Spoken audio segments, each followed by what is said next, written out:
Welcome back to a championship week edition of Calculated Risk. I'm Tyler Shoemaker, joined as always by Kelley Ford. Got, a small slate of games, obviously, this week, but impactful games, championships, trophies on the line, playoff berths, bowl destinations, all that's on the line this weekend. Kelley, what are your initial thoughts here on championship week? Yeah, it's going to be exciting, Tyler. This is what teams work all year for. And you got trophies on the line, and it means a ton to these fan bases, to these teams, to these programs. And there's a lot to be decided in terms of college football playoff spots, in terms of New Year's Six spots. And it's going to be really, really fun. I am excited for this weekend of games. I do love the regular season, of course, but it was a great one. Now we get to see the best that each conference has to offer. We're going to break down a few of them as we always do, and it'll be good. I'm curious to see, honestly, Tyler, and I can't help myself but to look forward. I'm curious how the buildup in this week, as it's been for the last 10 years in the 14 playoff era, will compare to what it's like starting next year. Because right now, all the talk this week, almost ad nauseum, has been about how do the results Scenarios, of this yeah. week, how do the results of this week's games impact the four teams that make the playoff and who gets left out? And as you think about the cut line right now, it's between 4 and 5. Next year, the cut line is between 12 and 13, or probably 11 and 12, right? If you've got a spot reserved for a G5 who's probably going to be ranked below that line. But so it's not going to necessarily be every single game has massive implications on which team makes it or doesn't. It'll be maybe for seeding, for the buys, all that stuff. However, there is the potential for, like, example, this week, we've got in a couple of these Power 5 games, like Oklahoma State, they're number 18, right? That's currently on the outside looking in of even a 12-team playoff. Same thing with Louisville at number 14. But you get an automatic bid into the playoff if you win your conference championship. I mean, from the Power 5 level, essentially is guaranteed plus then one G5. So those are now bid stealers. I mean, it's March Madness terms. They're bid stealers in that bubble. We talk about the bubble in basketball. It goes from being, that number 11 team in the committee's rankings to, oh, shoot, we had a bid steal. Now it's the number 10 team. Another bid steal. Now it's number 9. It will be interesting to see the conversation next year during this week as it relates to bid stealing. And also, we kind of know the committee's not going to change who's number 8, 9, and 10 if they're not playing, because the same number of teams are going to be playing next week or next year at this time.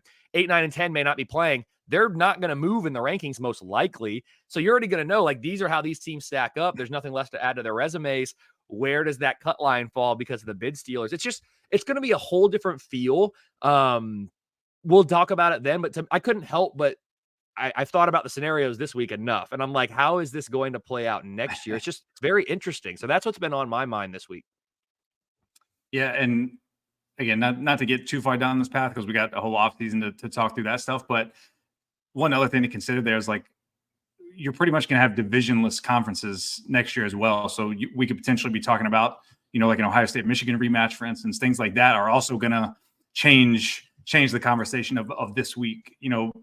I mean, imagine if Ohio State and Michigan were playing again this week. Like, the conversation, the narrative around that would be crazy. And, it's probably not too far-fetched to think it could happen. But anyway, we'll cross that bridge when we get there. For now, let's dive into the SEC. I will kick us off. Huge clash of the Titans in Atlanta, Georgia and Alabama. Georgia's my number 5 power-rated team, which, as we've discussed a million times, like, taking a little bit of heat on that they're not rated higher. I get it. But, from a resume standpoint, though, I do have them number 3 at least, versus Alabama, who's number 10 in my power ratings, number 7 in my resume rankings. Offensively, Alabama's offense is the lowest rated unit in this game, number 17 in the country. I've got their defense number 7. Georgia, I have number 8 on both sides of the ball. So Georgia, top 10 unit on both sides, well-rounded. We obviously know what they're capable of. The line currently sitting Georgia minus 5.5. I project this Georgia minus 2.5. I wrote about this in my VSiN.com best bets article this week. I'm taking Alabama plus the 5.5. It was 6 earlier in the week. I took 6, but I mean, I would play that down to probably plus 4. I think Alabama's going to keep this within a field goal, one way or the other. I wouldn't be the least bit surprised if they won the game outright. But I do think Georgia's the better team. But I think Alabama can keep it within this number. And I do project the total at 51, which is a little bit lower than the 55.5 that I saw earlier. So I would expect that total to tick down. The only thing that concerns me with the total, though, is in these kind of heavyweight matchups, playoff type games, we have seen a lot more scoring. Like the offenses really do tend to show up, I think. So I don't know that I'd want to play it under here, but from a betting perspective, I am on Alabama plus the points here. Yeah, and Tyler, my numbers would tend to agree with you here in this one. These are the two giants of the conference, the two favorites coming into the year. They clashing in Atlanta as they have in recent years, not last year, but in recent years. In all likelihood, a trip to the CFP on the line. Georgia's the better team. My numbers tell me that, and my eyes tell me that as well. But I said the same thing, Tyler, in 2021 going into the SEC championship game, and Alabama went into Mercedes-Benz and beat the Bulldogs. It's actually the last time Georgia lost a football game was the SEC championship in 2021. So I don't think this is some foregone conclusion that Georgia's going to win this game, even though my numbers and my eyes tell me they're the better team. The best and most even matchup in this game should be the number 4 Georgia offense against the number 6 Alabama defense. I'm very excited to see how Carson Beck performs against the strongest defense he's faced yet in his career. The biggest difference in this game is likely to be made on the other side, though. The only unit that doesn't rank in the top 6 nationally for me is the Alabama offense. They come in at number 15, but Milroe and company have improved significantly since being ranked, I should say, number 29 earlier this year. Will they be able to score enough points against this number 5 ranked Georgia defense? That, of course, is the big question. Georgia's undefeated. They're the 2-time defending national champs. They don't lose often. I said it just a minute ago. The last time they lost was 2 years ago exactly in 2021, the SEC championship game to this Alabama program. But in the back of their minds, Tyler, this is something that's not being talked about enough, I don't think. I feel like they have to know that there's a scenario out there in which a loss knocks them out of the CFP. It's the only time all year they've been playing with that kind of I don't think they played with that kind of pressure on them last year either, because even if they lost to LSU in the SEC championship game, they probably get in over the team that the committee put in at number 4, Ohio State, anyway. So this is really the first time in a long time, more than a year, 2 years, that Georgia's playing a game thinking if we lose, there goes our chance to win the national championship game. So, or to win the national championship. So I'm curious, how will they respond to that? Kirby, he's got them buttoned up. He gets them ready to go. He gets them motivated. He's a really good coach. You don't win 30 games in a row and 2 national championships without being that. So maybe it's nothing. But I just don't think enough people are talking about that, and that's a lot of pressure for some kids, some young men who haven't really experienced that, at least in their playing careers at Georgia here recently. So bottom line, I have Georgia -2. It's a 44% chance that the Tide potentially put the committee in a really tough spot on Sunday. Yeah, and interesting nugget here from a betting standpoint. I don't know the last time that Alabama won. They're rarely an underdog, obviously. But even when they are an underdog, they're a really public team. A lot of people are betting on them. I just took a peek at the VSiN, the DraftKings bet splits. 65% of the bets and 73% of the money are on Georgia, which is a rare kind of split. You don't see Alabama, as the public team the public is not backing. So that's interesting to me. So again, I'm on Bama. We'll see how it goes, but it should be a great game either way. Moving on to the Pac-12 and a game that, obviously has huge CFP implications. Kelly, I'll let you kick us off here with the Pac-12. Yeah, I'm really excited about this game. Shoot, man, it's college football. I get excited about just about all of them, but this is a really good one. And I want to start by saying there are a lot of similarities between this Washington team this year and last year's TCU team. And I've said that on X a couple times now, and I feel like Washington fans are offended by that. It's not an insult. Like, TCU played for the national championship a year ago. Only Georgia had a better season than the Horned Frogs. It was an amazing year in Fort Worth in 2022, just as it's been an amazing year in Seattle in 2023. Like, that's not an insult, guys. It's really not, but there's no getting around it. Oregon is playing like the better team, and they have been since that loss in Seattle in week 7. Oregon's been my number 1 rated offense since week 10. Now the defense is playing at a season best level, number 14 nationally. The Ducks are my number 3 power rated team overall. Only Jacksonville State and Arizona have improved their power rating more since the preseason than Oregon for me, Tyler. Does this team have a top 4 resume? No. And it's really not even that close as things stand right now based on my most deserving rankings. But is Oregon a top 4 best team? My numbers say yes. Flip that around, and you have the Washington Huskies, a team that definitely has a top 4 resume, probably not a top 4 team from the power rating standpoint, though. Washington's number 1 in my record achievement metric. There is just a 1% chance. Let me say it again, a 1% chance that the average top 25 team would be undefeated against Washington's schedule. The Huskies are number 3 in my most deserving rankings. But from a power rating standpoint, there is a reason here that the spread is more than a touchdown. Shoot, it's all the way up to 10 now at the time of recording, at least. I have Washington power rated number 13. It's a spot they've held since week 10. The offense is elite. They've been in my top 5 since week 2.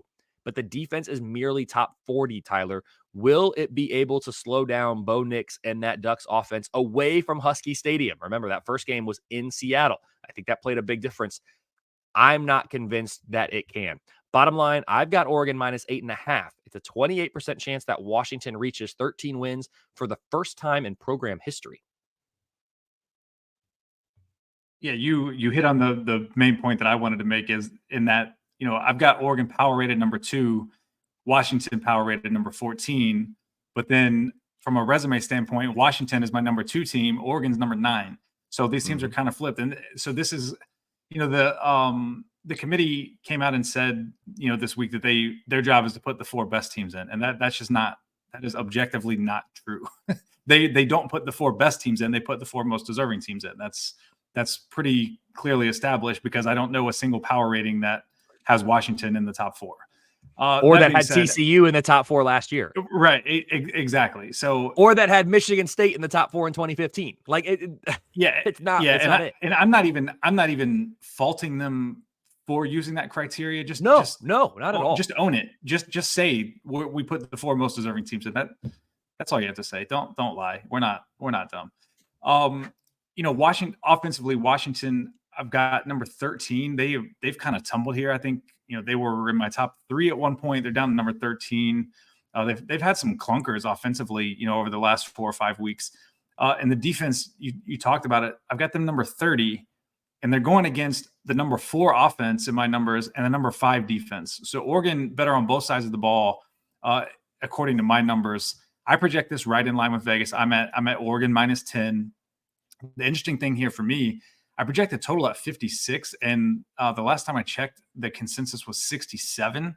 So an 11-point discrepancy here on the total. Again, don't know that I want to bet a total in these kind of talent equated games, for lack of a better term. Like these playoff type games tend to be pretty pointsy. So I don't know that I want to play an under here, even despite a big discrepancy in my projection. All right, that'll do it for the Pac-12. Moving on, we're gonna talk some G5. We're gonna talk the American Championship, which lost a little bit of its luster with SMU quarterback Preston Stone going out with a leg injury. He will be out for this game. I believe he's done for the season. However, SMU is my number 12 power rated team going against Tulane, who's number 29. And my numbers, if you recall, my numbers early in the season, especially in the preseason, were really high on Tulane. But once the season kind of got going, SMU jumped up and they have stayed. They've been a top 25, top 30 team for me pretty much all year. And like I said, they're up to number 12 now. SMU's offense, again, everything I say, just understand is their team aggregate data, assuming they were fully healthy, which they're not, obviously. But SMU offense number 9 and their defense number 17 went against the Tulane offense that I had to double check this. I have the Tulane offense number 86. I only project them to score 23.5 points against the average FBS team. That was shockingly bad for them. However, as I mentioned earlier this year, they're carried by their defense. Their defense I have number 9 in the country. So a pretty one-sided approach here from Tulane. They've had some really really just mediocre performances against, kind of bad G5 teams over the last 4 or 5 weeks. Now, they did take care of business last week against UTSA, so that was a good win for them. And, if that's a Tulane team that shows up, I think they absolutely could win. However, they're 3.5-point favorites in this game. I project SMU as a 7.5-point favorite, again, assuming perfectly healthy team. So even if you want to tell me that Preston Stone is worth 5, 6, 7 points, which I think would be a stretch, I would say it's probably more like 5.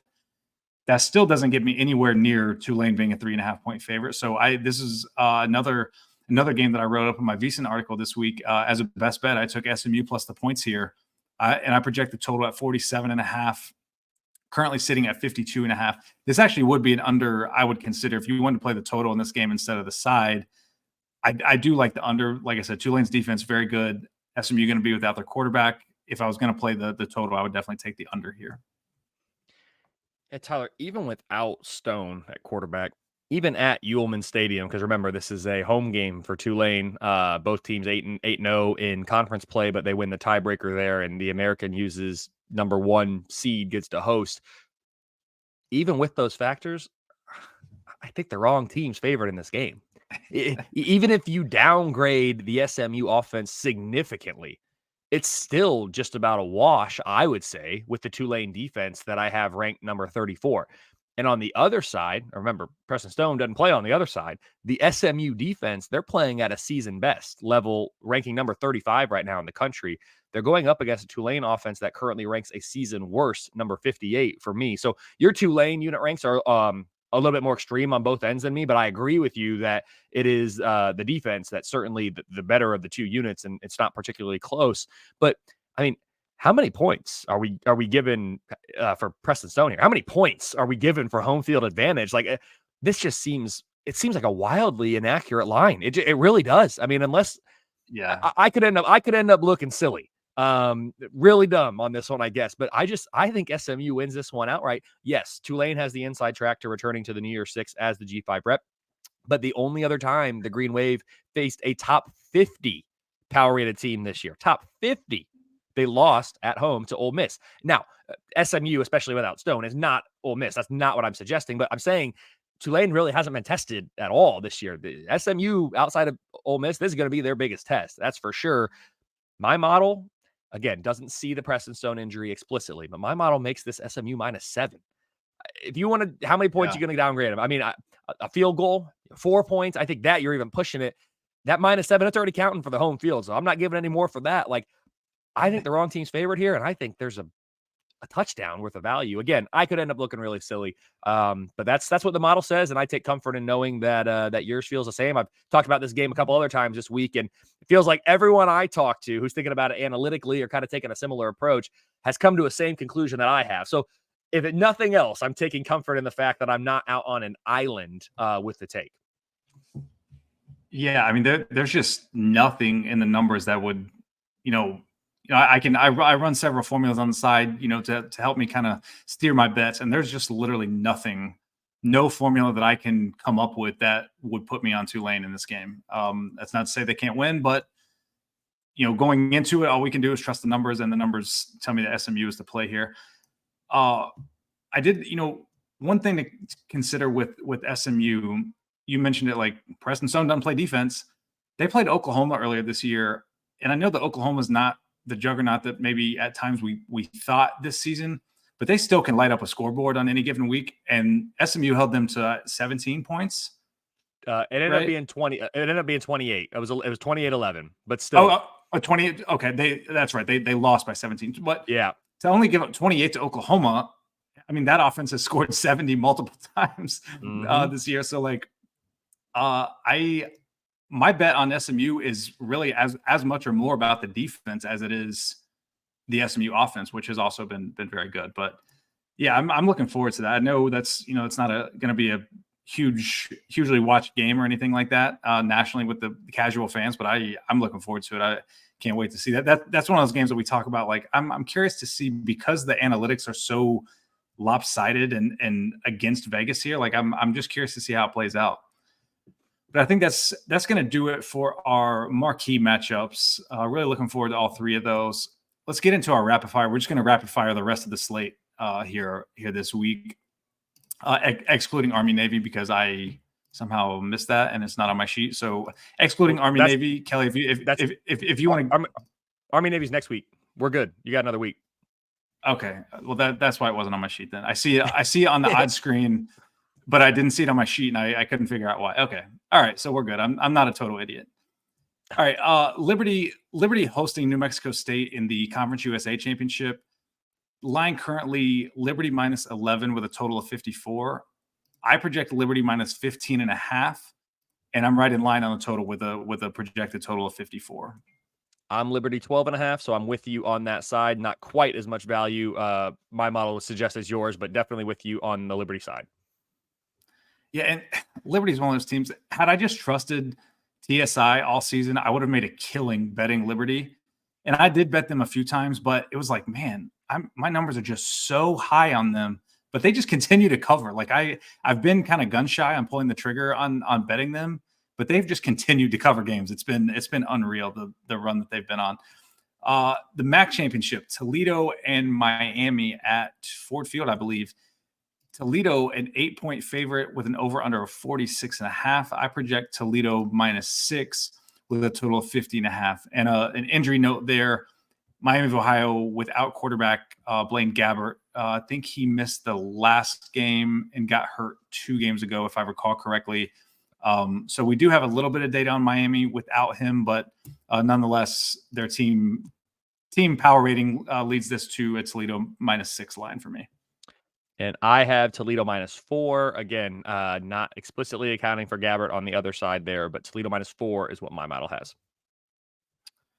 All right, Big 12. I don't see this as a close game. The betting market doesn't see this as a close game. I know there's going to be a lot of eyeballs. If you're rooting for chaos, you're hoping for an Oklahoma State upset here. But Texas, a 15.5-point favorite. I project Texas minus 18.5. The over-under sitting at 54, and I project 51 in this game. Yeah, this number has crept up and up and up, and I'm suggesting it's still not quite enough. I've got Texas minus 17 in this one. I would be pretty surprised if Oklahoma State found a way to win it. Hey, the Big 12 has always given us surprises. So if it's any conference that's going to do it, it's going to be this one. But as you look at this game objectively from a numbers standpoint, Texas has just about every significant advantage. And in some cases, it's a little bit lopsided even. So Texas minus 17 is what my model has. Yeah, and Oklahoma is just one of the most Jekyll and Hyde teams. I mean, sometimes they look great, and sometimes they lose by 20-some points to South Alabama at home. So, like, you don't know what Oklahoma State team is going to show up. Sun Belt Championship, Troy hosting Appalachian State. Troy, a 5.5-point favorite with a total of 51.5. I project Troy minus 7.5 with a total of 50. Boom, I'm right there with you. Troy minus 7.5 for me in this one. And then another, game that kind of lost its luster a little bit with a quarterback injury. Florida State, Louisville in the ACC Championship. The line down to Florida State as a 1.5-point favorite. That's crazy. That thing has just trickled down all week. Total at 53.5. I project Florida State minus 8.5 with a total of 53. Obviously, Jordan Travis not being there, he would be one of the more valuable players to the spread. I thought the earlier week line was probably more accurate. I think you probably should adjust about 6 points for Jordan Travis is probably what I would do if I was manually adjusting. So I thought the 2.5 line made sense early in the week, and it's people are still buying on Louisville even at that number. I would suggest how even 6 is too much, even for a player like Jordan Travis. I just don't think any college player, even quarterbacks, are worth as much as Vegas seems to think and the general public seems to think when it comes to setting these lines. My numbers, again, not explicitly accounting for the Travis injury, see Florida State minus 9.5. Now, the model does know something's up with this Florida State offense and the one game it had Rodemaker at quarterback, because the offense fell from number 9 to number 12 just in 1 week here. That's a pretty significant drop for 1 week this late in the year. So the model definitely knows something has happened to the Florida State offense. It does not necessarily know that it's Jordan Travis isn't playing, but it sees, whoa, this was bad. Certainly not what we expected. we're starting to adjust for it. But it's not caught up, of course, to the no Jordan Travis with only one game of data, or a game and a half, I guess, if you count North Alabama game. But yeah, again, like I talked about with Preston Stone, how many points are you giving for Jordan Travis here? Because the line's 1.5. I say it's 9.5. It's not 9.5, but he's not worth 8 points. So my model would suggest that there's value on Florida State, even at the current line, the number that it is. And so that's where I'm at with this one. Certainly very curious to see how this game plays out. Florida State has everything on the line, a chance to a trip to the CFP included in that. So be very curious to see what happens. Yeah, I think from a betting standpoint, I'm probably staying off of that game because situationally, I would want to be on Louisville coming off the loss to Kentucky. You know, I know that's a rivalry game for them that they obviously care about, but they also had the ACC championship in their sights, which, you know, isn't something that happens for them every year. It's not like they're, you know, one of these teams that is perennially, I can't even say it. You know what I'm trying to say, is always in the conference championship game. So I think they were in a bit of a look ahead last week. Kentucky got them. I think there's a great bounce back spot for Louisville. So I'm probably not going to bet this game because my numbers and my, you know, kind of situational analysis disagree here. Moving on to the Big Ten, Iowa and Michigan. Michigan, a 22-point favorite with a total of 35. I project Michigan minus 24. I project the total much higher at 43. I've said this all year, with my numbers just cannot keep up with how bad Iowa is offensively, because my numbers are geared, like my offensive ratings are geared towards adjusting for how many points you would score against the average FBS defense. So there's almost like a safety net. Like you can't go super, super low because the average FBS team would be expected to at least score something against, you know, these teams. And Iowa just surpasses that. Like they've like broken my model almost. Like I'm having to reevaluate how I calculate totals because I'm on Iowa over every week, you know, by the numbers, and it doesn't work out. Like they just suck so bad on offense. It's crazy. It certainly is crazy. Tyler, let me give you my unit ranks in this game here. I'll start with Michigan, the number 1 defense in the country, the number 6 offense. I'll give you Iowa now, the number 2 defense, the number 123 offense. I mean, it's just like, whoa, like it stands out beyond reason. Listen, here's my model makes it Michigan minus 22. So I'm right there with Vegas. Here's Iowa's path to victory, because people have asked me, what's their path to victory? Here's your path to victory, Iowa. 6% chance, by the way, is what the model says. I think this is your starter kit. You need to win the turnover battle by at least 3, and you need to score at least 2 defensive and or special teams touchdowns. Like that's your baseline. If you don't clear those bars, you have no chance. And I'm not even saying that if you clear those bars, you're going to win. I'm saying those are the bars you have to clear, plus 3 or more in the turnover battle, 2+ defensive or special teams touchdowns. That is what it will take for you to be in this game in the fourth quarter, I believe. I think, Tyler, the most interesting thing about this game, the most interesting moment, is likely going to be when Tony Petiti is on the stage after the game handing the trophy to Jim Harbaugh, a man that he has just suspended for 3 games. I mean, we'd be remiss if we didn't say it. Jim Harbaugh was suspended for 6 games this year. He was suspended for half of the season for various violations or allegations, whatever. That's a long time to be suspended away from your team. Michigan didn't bother them. 12-0. Here they go. 3rd straight Big Ten championship, 3rd straight trip to the CFP. It will be very interesting to see how they perform in the CFP this year, with the last year's results and the year before still fresh in those players' minds who were a part of those teams. They have that extra motivation. Last note here on this game, because I was curious as you were talking. I have Iowa. So when I do my full ratings, including FCS teams, I have Iowa's offense ranked 131st in all of Division I football. I have them behind over a dozen FCS teams. Like that is how bad their offense is, and I still can't keep up with how bad it is. Like, and I'm still projecting overs. Like that is absurd. You have teams that really, they're outliers, right? And they strain the model. They break the model, as you said. And we walk a fine line trying to be as accurate as we can and trying to account for as many different angles and scenarios as we can in the model. And then also just acknowledging this specific profile of a team, of an offense, of a defense, whatever it is, like this specific makeup is an outlier in my model. And the model's really good and it performs really well. But this specific profile is something that is beyond the bounds and comprehension of my model. And so that's something that you'll have to grapple with over the summer, and how many changes you make versus just saying, hey, I know this is wrong. And that's the way it is, because no model's perfect. And every model has blind spots, right? Maybe this Iowa offense represents a blind spot within your model, and I'm sure many, many others. I think the Iowa offense is a blind spot in and of itself.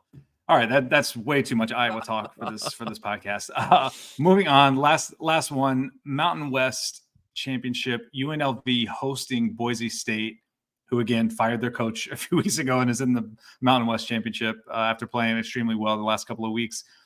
Line currently sitting at Boise State -2.5 with a total of 58. I project Boise State -1 with a total of 57. I'm Boise State -1.5, so I'm with you again. I think it's going to be a really close game, really good game. Being on the road at UNLV certainly makes a difference potentially in this one. But Boise State -1.5 for me. Yeah, not every day you see a team fire a coach late in the year and still potentially have a chance to win the conference championship. Boise State has that opportunity in Las Vegas this week. Yeah, it should be a good one. That's one I may end up betting on UNLV. I think it's a good spot for them bouncing back from last week's game. Boise State's red hot, so I think it's a good spot for UNLV. That's going to do it for our championship week preview. We will be back next week, hopefully, to recap the final CFP rankings, talk about all that. Hopefully we'll be with you. Maybe we'll go to once a week through December. We'll see. We haven't quite ironed out the schedule yet to talk some bowl games and things like that and give our numbers and perspective on those games. But until then, make sure you follow Kelly on X at KFord Ratings. Follow me at T-Shoe Index. Get subscribed to Saturday Glory on YouTube. Until next time, for Kelly Ford, I'm Tyler Shoemaker, and that was Calculated Risk.